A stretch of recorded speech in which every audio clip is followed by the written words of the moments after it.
If you'd turn to your Bibles, please, to Mark chapter 12, as we carry on our series through the book of Mark.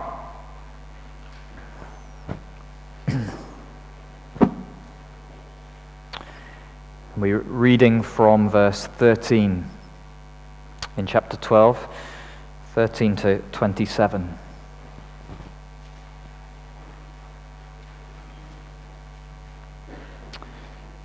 Sorry, I should give the page. On page 848. If you've got one of the Bibles, you've got one of the large print. That's 1008.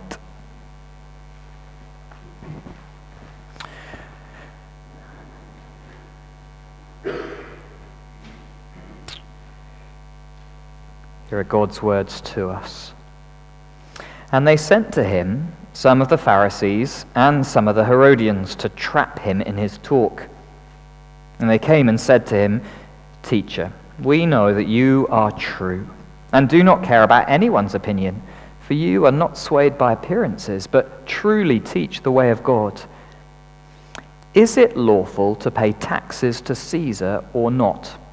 Should we pay them or should we not?" But knowing their hypocrisy, he said to them, "Why put me to the test? Bring me a denarius and let me look at it." And they brought one. And he said to them, "Whose likeness and inscription is this?" They said to him, "Caesar's." Jesus said to them, "Render to Caesar the things that are Caesar's, and to God the things that are God's." And they marveled at him. And Sadducees came to him, who say there is no resurrection. And they asked him a question, saying, "Teacher, Moses wrote for us that if a man's brother dies and leaves a wife but leaves no child, the man must take the widow and raise up offspring for his brother. There were 7 brothers. The first took a wife, and when he died, left no offspring. And the second took her and died, leaving no offspring. And the third likewise. And the 7 left no offspring. Last of all, the woman also died. In the resurrection, when they rise again, whose wife will she be? For the 7 had her as wife." Jesus said to them, "Is this not the reason you are wrong? Because you know neither the Scriptures nor the power of God. For when they rise from the dead, they neither shall marry, nor are given in marriage, but are like angels in heaven. And as for the dead being raised, have you not read in the book of Moses, in the passage about the bush, how God spoke to him, saying, 'I am the God of Abraham, and the God of Isaac, and the God of Jacob'? He's not the God of the dead, but of the living. You are quite wrong." These are God's words to us.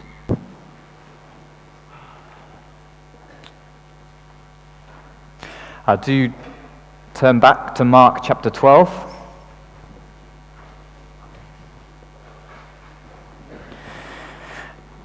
Now I wonder if we live in a world that is generally searching for comfort, for greater comfort. We want the good life, the easy life. That's why we love technology so much, don't we? It just makes everything easier and more settled. You know, everything kind of from my phone while I'm sitting on my sofa. We love that in our spiritual lives too. It's nice just to know where we are, isn't it? Nice to have our religion, our beliefs nicely ordered and in place. And that kind of sorting of our spiritual lives, now that can be a good thing, because finding rest in God, in His truth and the peace He brings, that is wonderful, isn't it? Especially when the storms are raging outside of us. But it also might be a problem. It can lead us into a man-made religion, into a way of doing things that's just a bit easy, a bit comfortable, far away from a God-centered peace. The thing is with Jesus is when he sees that, well, he doesn't just come and mollycoddle us. He actually comes to disrupt that kind of religion. He comes to unsettle us. Just like he's done with these elders of the Jewish religion in Mark's Gospel. We're in this last section building up to the cross of Mark's Gospel. And back in chapter 11, Jesus, if you remember, entered the temple. He saw what a complete mess it was, a place of man-made religion. It was blocking Gentiles from worship, and he overturned the temples and he drove people out. He was literally unsettling them. And last week, we saw then that they came to question him, if you were here. And so he told a parable against them. He accused them of being against God and not for him. He's unsettling them. He's questioning what they hold dear. And so these religious leaders, they're back in our passage this evening and back to question him. And it's a two-pronged attack. Okay, from verse 13, we've got the Pharisees and the Herodians. And then in verse 18, it's the Sadducees. And as they come, Jesus actually unsettles them even further. He exposes their hearts, their rejection of him and of God. They're two events and two ways of rejecting Jesus. Firstly, he shows their hypocrisy instead of devotion, and then their avoidance instead of knowing. And as we look at these two events, prepare to be unsettled by Jesus, because we may start to see ourselves in those questioning Jesus. So firstly, hypocrisy instead of devotion. The first way of rejecting Jesus is really clear because Mark spells it out for us in verse 15. If you notice, but knowing their hypocrisy, Jesus said to them. Hypocrisy, what do we mean by that? Well, they were looking like one thing when in fact the truth was something very different. And it's all through this passage. First, on the surface, they were united, and yet underneath they were warring. Verse 13, if you notice, they sent to him some of the Pharisees and some of the Herodians. Pharisees and Herodians coming together. Now, in the time this was happening, these groups were complete opposite ends of the political spectrum. Okay, the Pharisees, they're the narrow, conservative, they hate Roman occupation of Israel. And then the Herodians, they're much more liberal, they're a bit more accommodating to Rome. These guys, any other day of the week, would have been hating each other, warring. And yet here they are, coming together, united. Why? Because they're united in their hatred of Jesus. Jesus was challenging the Pharisees' religious agenda, and he's challenging the Herodians' political agenda. He's a threat. So they appeared united, and yet underneath they're warring. But they're also hypocrites because they appeared to respect Jesus, and yet they're really trying to trap him. Oh, the honey just dripped from their tongues. Oh, we know you are true. You do not care about anyone's opinion. If you're not swayed by appearances, but truly teach the way of God. It's such flattery. It's such a performance. And yet the question that they come out with, it's not there actually to find anything out. Verse 13, it's they'd come to trap him. And so they ask, verse 14, is it lawful to pay taxes to Caesar or not? Should we pay them or should we not? Now, this is a clever question, okay? If answered with a simple yes or no, which the question sets up, it could land Jesus in a pot of hot water, okay? Say, yes, pay your taxes. Well, that plays right into the Pharisees' hands because it's supporting the Romans. Suddenly, Jesus would lose favor with a lot of the people who hated Rome and could put him in grave danger. But if Jesus says, no, don't pay your taxes, well, that plays right into the Herodians' hands. To say no would make him a revolutionary, and he could be done for treason. So they're flattering, yet trying to trap. This is hypocrisy. And thirdly, they're hypocrites because they were listening, and yet not truly hearing. They looked like they wanted an answer. And even in the end, they marveled at him, but they're only listening out for the wrong answer. That's what's going on, isn't it? This wasn't a true marveling at Jesus at the end. As one commentator puts it, this is a grudging admiration, not a change of heart. They're only listening on the surface, not actually hearing what Jesus is saying. It's all a facade. It's all a show. It's hypocrisy. It's a surface engagement with Jesus, yet underneath they're despising him. It's a bit like what we've seen with Putin, isn't it? He's been posturing at negotiations, engaging in dialogue with other nations, and yet all the time he was preparing for war. Hypocrisy in act. And so Jesus, in such a brilliant answer, not only deals with their question with deafness, he also challenges their religion and hypocrisy. It's an extraordinary answer. It is so simple, and yet it is profoundly challenging. Because you can imagine the tension when they ask this. Imagine the crowd round them. Everyone knows the trap. They can hear it. Everyone's waiting for the answer. The crowd was probably hushed in anticipation. What's he going to say? Which side's he going to land? And then verse 15, Jesus asks for a denarius. That's a Roman coin to look at. And then he wraps them into the issue by asking them, whose likeness and inscription is this? And they say to him, Caesar's. Caesar's face is imprinted on the coin, just like we have the queen imprinted on ours. And now comes the answer. We'll render to Caesar the things that are Caesar's, and to God the things that are God's. Now this answer is extraordinary because he avoids both problems. He deflects the Roman haters by saying, you're under occupation and you give back to Caesar what is due, what is his. You pay your tax. It's his money, so you pay him. They couldn't argue with that. But he also shows he's not a Roman sympathizer by placing God at the center. Politics never trumps religion. You give to God what is God's. It's a wonderful answer, but there's more in it. And it's bound up in that word likeness in verse 16. Whose likeness and inscription is this? The word that Jesus uses is icon, meaning image. And it's the same word the Greek version of the Old Testament used for image back in Genesis 1. So for Jesus to say, give to God what is God's, well, what has the image of God? It's us. It's humans. We are made in the image of God. He's saying, don't just give money to Caesar, but give yourself to God. His image is imprinted on you like the face on a coin. You belong to him. Our lives are to be given to him in utter devotion and worship. Now, this answer does start to help us navigate political issues. It shows we're right to submit to political authorities. We're right to pay our taxes and what is due to them, to submit to their rule. But it also shows us God comes first. When political authorities command us, say, to violate God's law or to do something unethical or immoral, then God is our number one. We obey him. We're given to him, devoted to him, as the apostles said in Acts. We must obey God rather than men.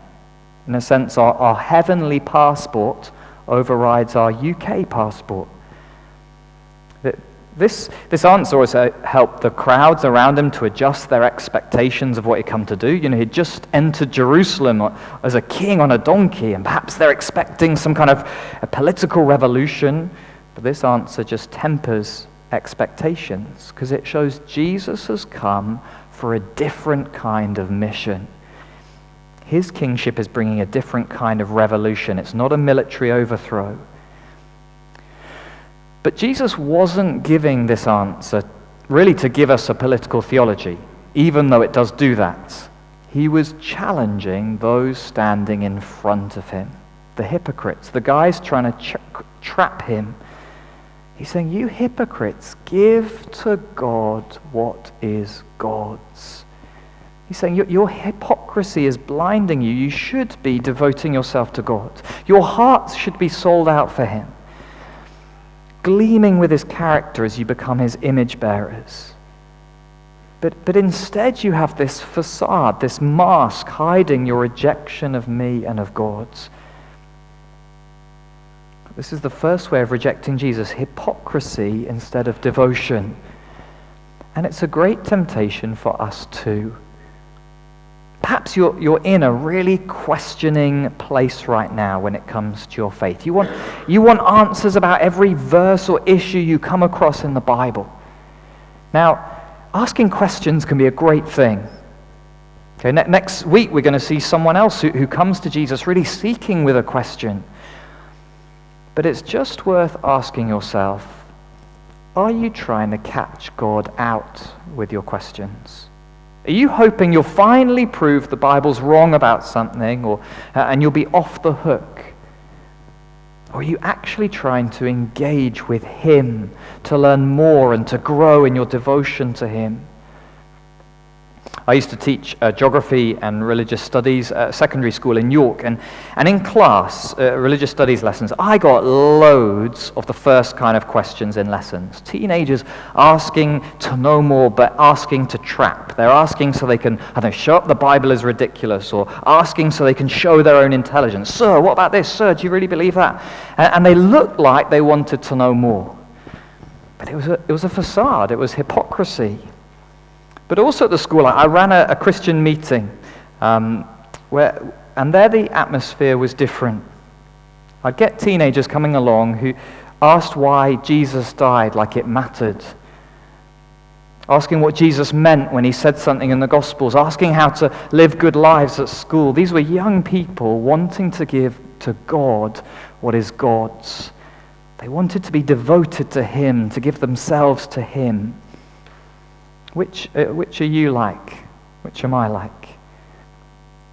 Perhaps you're questioning, like the Pharisees and Herodians, is around current political issues and ethics. Perhaps like COVID rules or the rights and wrongs of warfare. Perhaps it's about nationalism, about unionism. Now, they're all important issues. But do you focus on them more than anything else? You're all about Caesar, but God has dropped out of your focus. Perhaps it's actually just to cover up a heart distant from God. Yes, you're talking about something interesting and important, but perhaps avoiding giving to God what is God's, you and your heart. I recently met with someone who wanted just to talk about things that were good and safe. And whenever the conversation veered towards a more tricky area of his life, the walls came up. He pushed back and moved back onto more comfortable territory. Now, I know we don't need to share everything with everyone, but I wonder if I wasn't the only one he was putting walls up against. I wonder if God was being blocked too, blocked from the real issues. Jesus might be unsettling you right now, but it's for your good. Hypocrisy blinds us to our lack of devotion. So that's the first way of rejecting Jesus, hypocrisy instead of devotion. Our second one comes this time through the Sadducees. And the key information we need to know about them is in verse 18, is that they say there is no resurrection. They don't believe that it will happen and can happen. That's why they were sad, you see. But for them, the issue isn't hypocrisy. Okay, that's the joke for today. It's avoidance, okay? Avoidance instead of knowing. So along comes this group of Sadducees, and instead of a trap, they think they've got such a watertight conundrum that they'll prove their point that the resurrection, it's ridiculous, and they're going to show Jesus to be a bad teacher. They're pumped for this engagement. So they take a bit of the law, a law from Deuteronomy, that when a husband dies, and there's no son to carry on the family name, the husband's brother should marry her so she can give birth to a son and so carry on the family name. Now here comes their ploy. They create this kind of over-the-top scenario. Not just one brother or two brothers, but 7 brothers marry and die, and none of them produce any children. Then even the wife dies. And here comes the gotcha moment. Verse 23, in the resurrection, when they rise again, whose wife will she be? For the 7 had her as wife. Look, Jesus, here's the law of God, and it shows the resurrection just can't be true. They feel like they've shown up Jesus perfectly. Gotcha. But Jesus isn't stumped. Instead, Jesus actually just turns the tables straight back on them. Verse 24, is this not the reason you are wrong? Because you know neither the Scriptures nor the power of God. Here's their problem. They know neither the Scriptures nor the power of God. Now, those two are linked. The Scriptures are full of the power of God. Just think of the Old Testament. Just think of creation itself. Or there are miracles galore in the Old Testament, like Elijah raising someone from the dead. The Scriptures are full of the power of God. And these guys, these Sadducees, do clearly read their Bibles. They quote from Deuteronomy. Jesus assumes they'll have read Exodus when he quotes it later. So they know of them. They read them. But they're avoiding them. They're avoiding the truth. They're avoiding the reality that are in those scriptures. Avoidance. The language Jesus uses of being wrong, he uses it twice. He has the idea of wandering in it. They're avoiding the truth, and so they're wandering further and further from it. Think of it like God has a path of truth, a way of truth towards him, towards his view of the world. But these Sadducees are veering off. They've seen the path, but they don't want it. They don't like it. It's a willful wandering. They're a bit like that hiker who thinks the path looks a bit boring and wants the scrubland, the bush, as the Aussies call it, off the beaten track. But as he does, he just gets more and more lost, further and further into the maze of wild nature. It all looks the same, and the path, the truth, is a long way away, a willful wandering. And Jesus shows them this in two parts. Firstly, he deals with this idea that they don't know the power of God. Verse 25. For when they rise from the dead, they neither marry nor are given in marriage, but are like angels in heaven. The Sadducees, they couldn't fathom the power of God. They thought the resurrection life must just be a continuation of this life. There's no substantial change. If you're married here, you'll be married there. But Jesus is saying, no, Sadducees, your sights are too small. God's resurrection is taking this life to a new level, to a new realm. It's a new creation, more than we have here. So marriage will have changed. Humans will be like angels, he says. Now, not in terms of their bodies or having wings or anything like that. Jesus isn't talking about that. When he himself rose, he didn't have a body like an angel. No, we'll be like angels in the fact that we won't be married to each other any longer. There's something different about the resurrection life. It's a transformed life. God's power is much greater than we could imagine. He's saying, Sadducees, you're avoiding the power of God. You don't want it to be like this. But he goes on. He secondly deals with them not knowing the scriptures. Verse 26. And as for the dead being raised, have you not read in the book of Moses, in the passage about the bush, how God spoke to him saying, I am the God of Abraham and the God of Isaac and the God of Jacob. He's not God of the dead, but of the living. You're quite wrong. Now, what's going on here? Jesus is saying, Sadducees, you're not reading your Bible properly. You're actually avoiding the promises of God. God, when he speaks to Moses in the bush, says he's the God of the patriarchs of Abraham, Isaac, and Jacob. He's the God who promised to them blessing, a family, a land. He promised to be their God. So Jesus is saying God must be a God of the resurrection for all these promises to be fulfilled. If he's the God of Abraham, Isaac, and Jacob, then he's got to raise them to still be their God, to fulfill all that is to come. If they stay dead, he's not their God. But no, he's the God of the living. He will resurrect his people to fulfill his promises to them forever. A similar point is made in the book of Hebrews when the writer says that Abraham didn't receive the things promised. Instead, he desired a better country, that is a heavenly one. And so God will need to raise him for him to receive them. And so God is the God who raises the dead. The resurrection is real. Jesus is saying, Sadducees, you're avoiding the truth that's right there in the scriptures. You're actually denying God's character, that he keeps his promises. Jesus is pretty much arguing that the Sadducees were in fact practically atheists, that they're denying the power and the character of God, and so living as he doesn't really exist. And Jesus said they didn't know his power and the scriptures. This isn't necessarily a statement about head knowledge, because these guys knew the verses. If you'd asked them, is God powerful? They'd have said, of course. But there wasn't a true knowing of God's power and of the scriptures. They kept him at a distance, like enjoying a great painting from a mile away. Avoidance rather than a knowing. They hadn't let the scriptures impact them deeply. They hadn't let the scriptures come up against their beliefs and shake them up a bit. They believed the bits they liked in the Bible. They didn't believe the bits they didn't like. And this is a challenge to us all, isn't it? Some of us here, we've read a bit of the Bible, we know what it says, but we don't like it.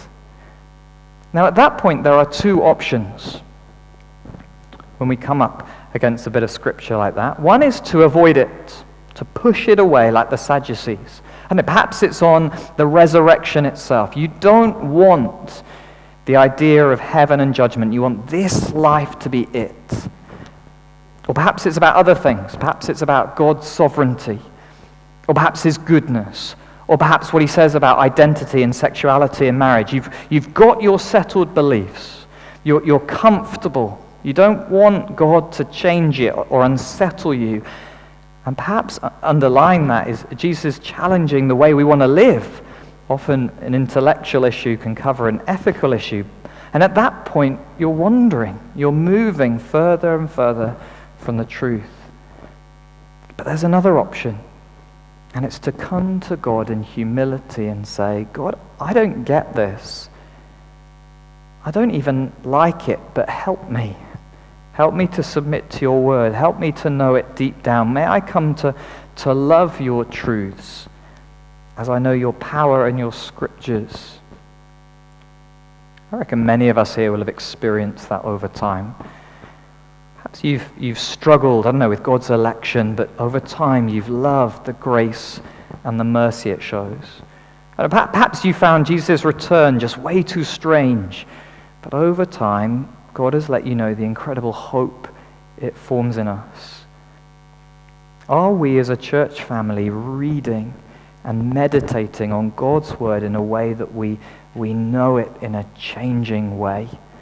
Are we encouraging each other, our friends and our children, to let God's truth dwell deeply in them?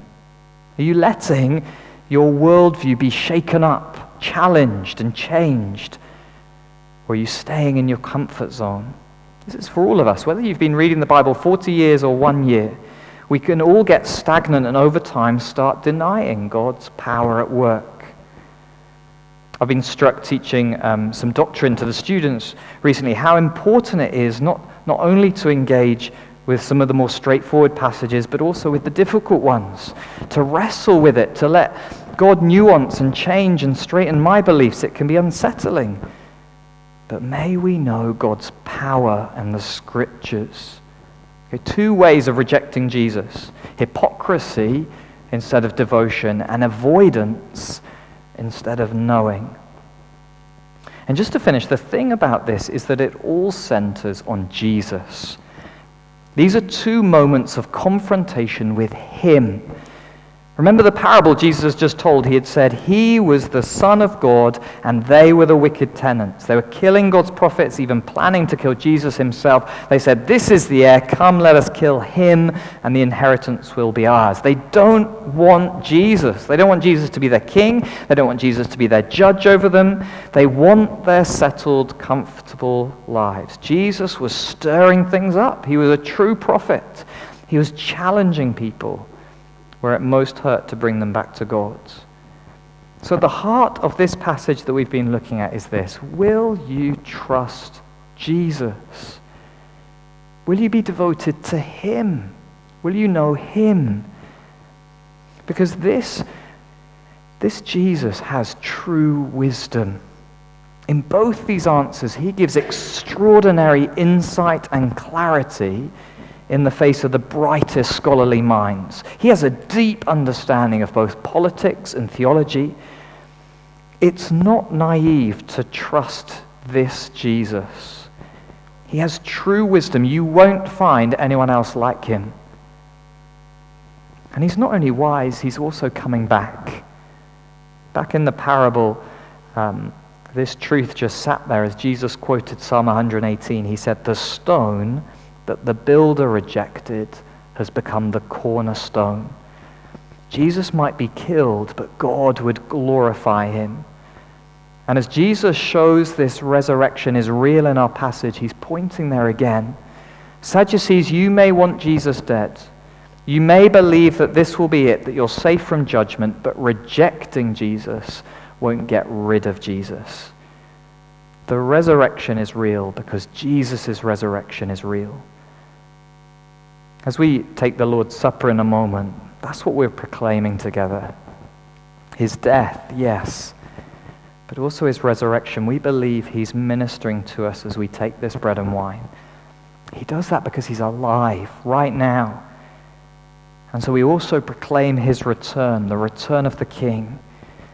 Will we reject Jesus or will we trust him? If you're not a Christian here this evening, you're very welcome, and you may have questions as you get to know the Bible, but at its core, are you willing to trust the wise, risen, and returning Jesus? Come to him. That's why we're here this evening, because of him, because Jesus is worth trusting and not rejecting. And if you're a believer here this evening, come to the Lord's table in a moment in faith, knowing that the rejected stone has become the cornerstone. As you eat the bread, as you drink the wine, may he grow your devotion to him. May he deepen your knowledge of him. And may that be for his glory and for our good. Amen.